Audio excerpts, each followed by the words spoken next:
Welcome back to Lonely Man BG's. In this video on Althingi, One Will Rise. In this video, we'll be taking a look at this game published by Outland Entertainment and designed by Joshua Gillingham, as well as its expansion, Saga Heroes. In Althingi, players take on the role of an Icelandic chieftain, and every year, these district chieftains meet at Thingvellir for the Althingi. There will be barter, there will be trade, there will be legal disputes, and of course, there will be violence. Every chieftain aims to gain enough influence to take control of the Althingi, and they do this by convincing other Vikings to take their side.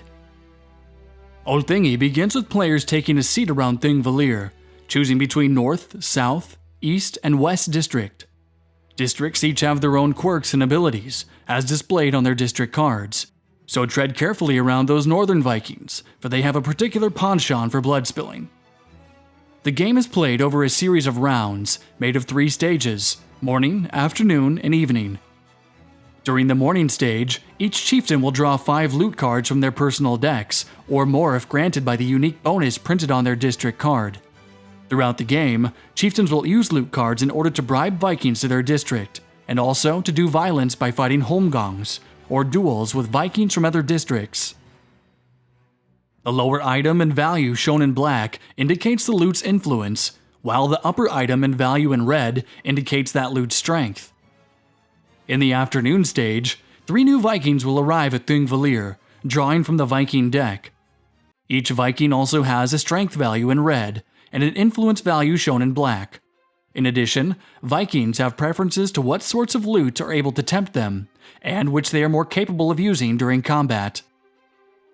Playing these preferred loot cards gives a +1 strength or influence bonus depending on what they are used for. Vikings are placed on open fields, and chieftains will take turns laying bribes for any Vikings they wish to tempt to their district. Bribes come first from the Law Speaker, the chieftain who holds the coin and card of first playerness. Bribes are revealed once chieftains decide they are finished laying loot cards. In order to successfully bribe a Viking, one must outbid the other chieftains, as well as match the minimum influence value shown on the Viking. This continues for each Viking in Thingvellir, then the evening stage begins.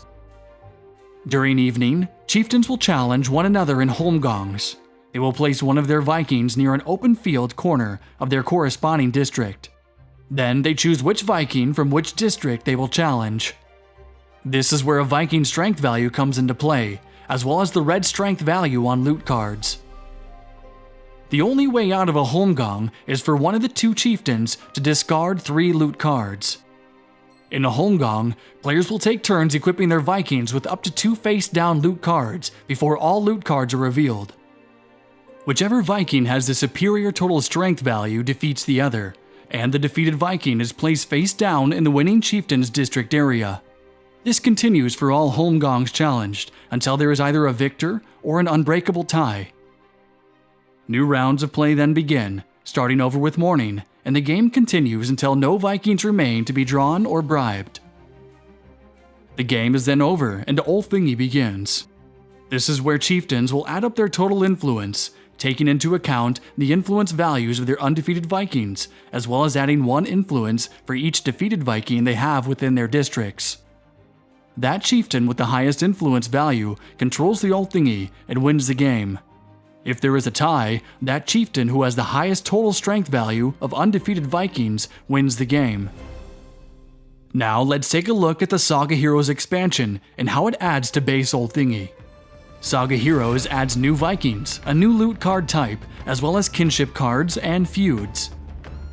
10 new Vikings drawn from the Norse sagas are introduced in this expansion, such as Eirik the Red and Leif Erikson.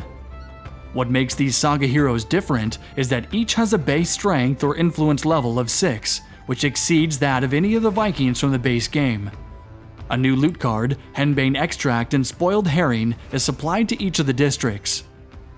These cards have no shown strength or influence values. Instead, if used as a bribe for its influence, the Spoiled Herring is used to cancel the influence value for 1 loot from another chieftain's bribe cards once they are flipped up.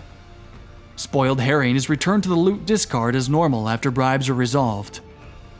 If played during a holmgang, Henbane Extract kills both Vikings involved, regardless of strength values. The 2 Vikings are then placed under the henbane extract in the camp of the chieftain who played it, taking it out of the game permanently. This counts as -2 influence for that chieftain at game end, so a player must choose carefully which enemies they poison. These are kinship cards. During setup, players are dealt 2 and secretly choose 1.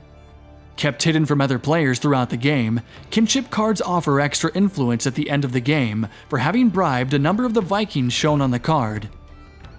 For example, having 3 of the Vikings would earn a chieftain an additional 5 influence. If another chieftain that you are not feuding with has any of the listed Vikings on your kinship card in their camp, you also earn 1 influence for each.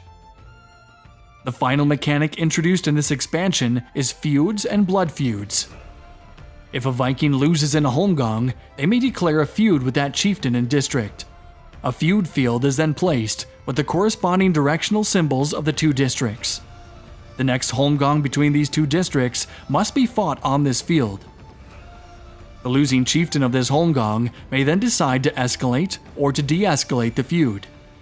If choosing to de-escalate, that district earns a black feud card. This card can be used to break any bribe or holmgang tie by adding 1 influence or 1 strength. Alternatively, if the card is still held at the end of the game, it counts for 1 extra influence at Althingi.